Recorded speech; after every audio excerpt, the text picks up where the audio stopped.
ফরিদপুরের ভাঙ্গা উপজেলায় উদ্ধার হওয়া অজ্ঞাত এক নারীর মরদেহর পরিচয় শনাক্তের পর চাঞ্চল্যকর এই হত্যাকাণ্ডের রহস্য উদ্ঘাটন করেছে পুলিশ। সম্পত্তি সংক্রান্ত বিরোধের জেরে হাসিনা পারভিন মিনু নামের ওই গৃহবধূকে পরিকল্পিতভাবে শ্বাসরোধ করে হত্যা করা হয়েছে। এ ঘটনায় প্রধান ঘাতক আনিসুর রহমানকে গ্রেপ্তার করেছে পুলিশ। পুলিশ সূত্রে জানা গেছে, গত 18 ফেব্রুয়ারি 2026 সকালে ভাঙ্গা থানাধীন পুলিয়া ব্রিজ সংলগ্ন পূর্ব নগর সার্ভিস লেনের উত্তর পাশে আড়িয়াল খাঁ নদীর ঢাল থেকে এক অজ্ঞাত নারীর মরদেহ উদ্ধার করা হয়। খবর পেয়ে ভাঙ্গা থানার অফিসার ইনচার্জের নির্দেশনায় এসআই মোহাম্মদ মোশাররফ হোসেন সঙ্গীয় ফোর্স নিয়ে ঘটনাস্থলে গিয়ে সুরতহাল প্রতিবেদন প্রস্তুত করেন।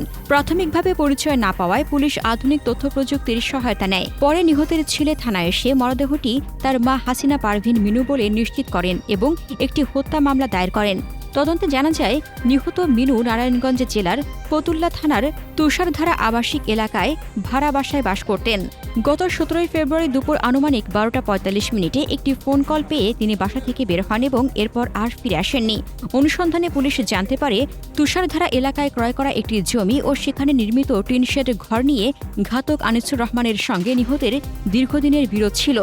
প্রতারণার মাধ্যমে সম্পত্তি দখল করায় মিনু ইতিপূর্বে আদালতে মামলাও করেছিলেন। গ্রেপ্তারের পর জিজ্ঞাসাবাদে আনিসুর রহমান হত্যার কথা স্বীকার করে জানায়, ঘটনার দিন সে মিনুকে বেড়ানোর কথা বলে বাসা থেকে বের করে মোটরসাইকেলে করে পদ্মা সেতু পার হয়ে এক নির্জন স্থানে নিয়ে যায়।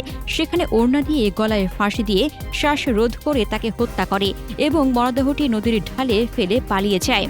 পরবর্তীতে তথ্য প্রযুক্তির সহায়তায় গত 1 এপ্রিল 2026 সকালে নারায়ণগঞ্জ এলাকা থেকে ঘাতক আনিসুরকে গ্রেপ্তার করা হয়। আসামি হত্যার দায় স্বীকার করে বিজ্ঞ আদালতে স্বেচ্ছায় স্বীকারোক্তিমূলক জবানবন্দি দিয়েছে এবং তাকে বিধি মোতাবেক জেল হাজতে প্রেরণ করা হয়েছে। মামলার তদন্তকারী কর্মকর্তা এসআই মোশাররফ হোসেন জানান, তথ্য প্রযুক্তির সঠিক ব্যবহারের মাধ্যমেই এই ক্লুলেস হত্যাকাণ্ডের রহস্য দ্রুত উদ্ঘাটন এবং অপরাধীকে গ্রেপ্তার করা সম্ভব হয়েছে। হাসনাতুজ্জাহান হিমু, দৈনিক খোলা।